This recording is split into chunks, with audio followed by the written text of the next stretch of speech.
राहुल में क्या फर्क आया है? क्या वो तैयार है फर्क आपके नजरिए प्रधानमंत्री में के बनने के लिए? फर्क आपके नजरिए में है, राहुल में नहीं है। राहुल हमेशा एक बहुत गहरे इंसान रहे हैं। राहुल हमेशा बचपन से न्याय की लड़ाई लड़े हैं। अगर दो बच्चे लड़ पड़ते तो किसी ने किसी के साथ अन्याय किया है तो राहुल उसके लिए लड़ लेते। और राहुल में एक खासियत है जो कभी कभी जिससे मैं चिढ़ती भी हूँ कि वो सच बोलते हैं, चाहे आपको पसंद हो ना पसंद हो। अपनी बहन से, अपने दोस्तों से, अपने साथ जो कार्य करते हैं उनके साथियों के साथ और जनता के साथ वो सच बोलते हैं। आपको भी मुंह पे सच बोल देंगे। आपको इसलिए तो लोग थोड़े से, क्योंकि हम लोगों की आदत है कि हम थोड़ी अच्छी तरह से बोलते हैं, जो भी बोलना है। मेरी भी आदत है, मैं ऐसी मुंहफट नहीं हूँ। वो थोड़े से तो हार जीत हो, आप दोनों रहेंगी राजनीति में। प्रियंका गांधी वाड्रा और राहुल गांधी रहेंगे, हार जीत हो। और क्या, हम तो ये कोई सवाल है? इतने समय से राजनीति में रहे हैं। राहुल जी तो मेरे ख्याल से अब 20 सालों से। और देखिए राहुल, मेरे ख्याल से कोई ऐसा नेता नहीं होगा इस पूरे देश में जिसके खिलाफ इतनी संगठित और इतनी धनराशि जिस कैंपेन पे उनके खिलाफ जो कैंपेन की गई भाजपा के द्वारा, इतनी धनराशि किसी भी पार्टी ने किसी भी नेता की इमेज खराब करने के लिए इस पूरे देश में नहीं की होगी। राहुल जी को मीडिया से लेकर भाजपा के नेता से लेकर सबने, इन्होंने इतना आक्रमण किया राहुल जी पे और इतने अपशब्द बोले और इतनी गलत गलत धारणाएं फैलाई इनके बारे में, फिर भी राहुल जी खड़े रहे। फिर भी राहुल जी की इतनी हिम्मत है कि झुकते नहीं हैं, डरते नहीं हैं। इन्होंने घर से निकाला, संसद से निकाला, इन्होंने तमाम मुकदमे लगाए, एक गुजरात में, एक महाराष्ट्र में, कहीं ताकि दौड़े रहे मुकदमों को में हाजिर होने के लिए। लेकिन राहुल जी झुके नहीं, डरते नहीं हैं। और पूरा देश आज समझ रहा है कि ये आदमी सच बोलेगा, कभी नहीं डरेगा, कभी नहीं झुकेगा। प्रधानमंत्री बन सकते हैं? क्यों नहीं बन सकते? बहुत अच्छे प्रधानमंत्री बनते, बहुत अच्छे, क्योंकि देश की गहराइयों को समझते हैं। और मैं आपको बता दूं, हिंदू धर्म की गहराइयां समझते हैं। अगर मोदी जी कल हिंदू धर्म पे डिबेट करें राहुल जी के साथ, तो मैं दावे के साथ कह सकती हूँ कि राहुल जी के सामने वो बोल नहीं पाएंगे। इतना जानते हैं, इतनी जानकारी है और इतनी गहराई में चीजों को समझते हैं। लेकिन इस चुनाव में ये तय किया गया है कि इंडिया गठबंधन के नेता तय करेंगे कि प्रधानमंत्री कौन बनेगा। तो वो खुद सब बैठ के तय करेंगे, जिसको भी चुने हम समर्थन देंगे।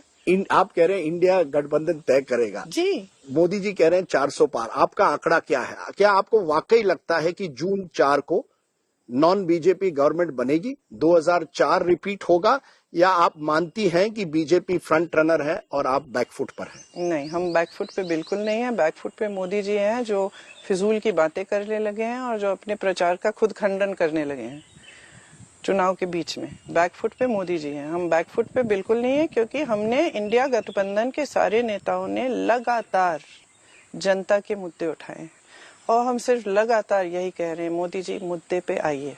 मोदी जी मुद्दे पे आ नहीं पा रहे हैं। मोदी जी इधर उधर जा रहे हैं, भटक रहे हैं, घबरा रहे हैं, अजीब अजीब सी बातें कर रहे हैं, पूरे देश को दिख रहा है आज। तो हम बिल्कुल बैकफुट पे नहीं है। मैं तो उनको, छोटी हूँ उनसे, लेकिन उनको सलाह अभी भी दे देती हूँ कि अभी भी जनता की बात कर लें, अभी भी कर लें। प्रियंका जी, हम ये इंटरव्यू यहाँ एंड कर रहे हैं, लेकिन मैं आपसे पूछूंगा, यू आर कॉल्ड, आपको कहा गया था कांग्रेस की ब्रह्मास्त्र होंगी जब आप पॉलिटिक्स में नहीं आई। आप अपने आप को किस तरह से देखती है? क्या वो एक चीज है जो जनता नहीं जानती प्रियंका गांधी वाड्रा के बारे में, जो हमें आज जाननी चाहिए? आप ब्रह्मास्त्र है, क्या है? आप अपने आप को किस तरह से देखती हैं? और क्या है वो एक चीज जो हमें जाननी चाहिए, जो हम नहीं जानते?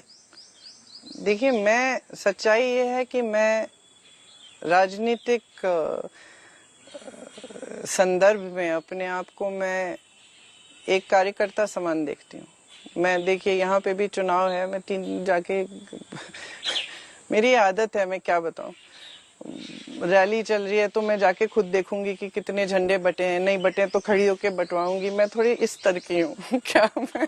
अच्छा। मैं थोड़ी बारीकियों में घुसती, माइक्रो मैनेजमेंट। हाँ, तो मैं यहाँ पे 3 बजे तक नहीं सोती, फिर उठ के निकल जाती हूँ 12 घंटे, फिर वापस आके सबको तंग करती हूँ कि भाई तुमने क्या किया, तुमने अपना काम क्यों नहीं किया, ये क्या है, ये लिस्ट बना देती हूँ, ये करना है, चलो वहां जाके देखते हैं। तो मैं थोड़ा ये इस मैंने तरह सुना इंदिरा गांधी बहुत करती थी। अब वो नहीं मालूम मुझे इतना।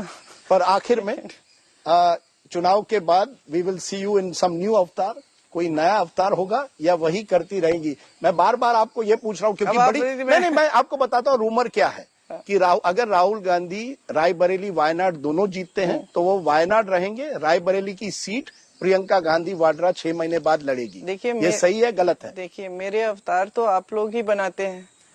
अब नहीं, सही है गलत है? मैं यूपीआई जनरल यहाँ की महासचिव बनी जी आपने फिर भी वही अवतार ढूंढा मुझ में जो पुराना वाला था। फिर नहीं, तब हमको लगा कि आप चेहरा बनेगी मुख्यमंत्री के लिए, दावेदार तो ये बनेगी। तो आपकी धारणा है ना, ये तो तो क्या आपकी है, धारणा क्या है। प्रियंका गांधी का भविष्य किस तरह है, राजनीतिक अब भविष्य? मैंने कहा मैं ज्योतिषी नहीं हूँ, मैं क्या बताऊँ मेरा भविष्य। But you are not ruling out. मैं ये दावे के साथ कह सकती हूँ कि मेरा भविष्य ये है कि मैं जनता की सेवा और कांग्रेस पार्टी की सेवा लगातार करती रहूंगी हमेशा के लिए।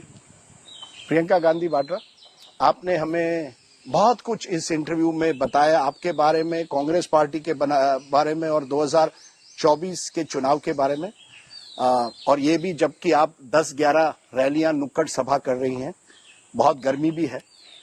आज तो खैर आखिरी दिन है तो आज सिर्फ एक रोड शो रखा है, लेकिन आपने हमसे बात की, इसके लिए बहुत बहुत शुक्रिया। We wish you all the best, like we wish all the parties. Thank you. और आई मस्ट देखते से हैं, Rajdeep your Hindi has improved. मैं हिंदी हैज इम्प्रूव्ड तो 99 और अब में ये एक फर्क आ गया है।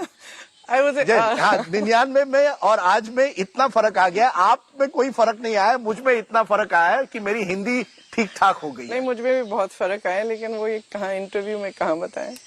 चलिए एक तो बता दीजिए क्या कि क्या फर्क आया है। नहीं, एक समझ में फर्क आया है, खासतौर से राजनीति और देश के बारे में। खासतौर से जब मैंने यूपी में काम किया तो लोगों की जो कठिनाइयां हैं वो हमेशा देखी थी मैंने, हमेशा माँ बाप के साथ घूमी थी, गांव में गई थी। लेकिन कभी कभी ये हो जाता है ना कि बचपन में कुछ हो जाता है, जैसे पिताजी का देहांत हो गया तो ये सोच लिया कि इतनी बड़ी चीज हो गई है कि उसी दायरे में रह गए काफी समय के लिए।